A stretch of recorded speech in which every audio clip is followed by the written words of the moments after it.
Explaining can also be applied to when you're completing problems or when you're learning information, to be able to explain why that information is correct or why you got to that answer. So being able to look back at our thought processes, our calculations, and drawing on other concepts to explain why this particular concept is the way it is. These next two techniques are going to be looking at self-explaining and teaching.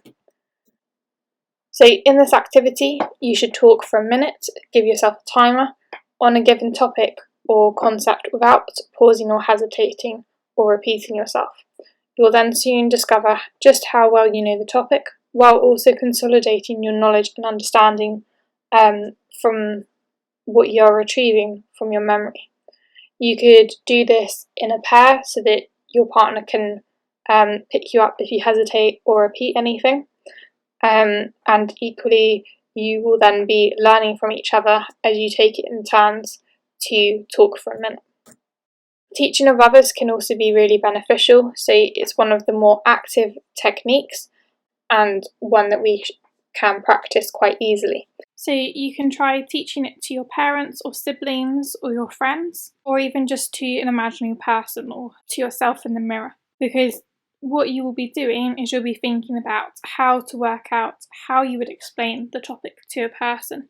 And in order to be able to do that, you're going to be drawing out that knowledge from your long-term memory and elaborating on that knowledge.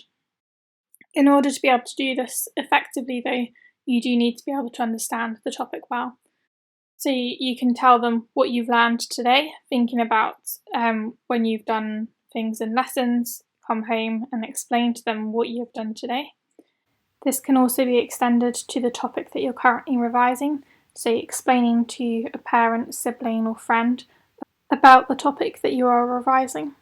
A way to improve this is also to get them to ask you questions on this to get you to extend and elaborate your answers a bit more.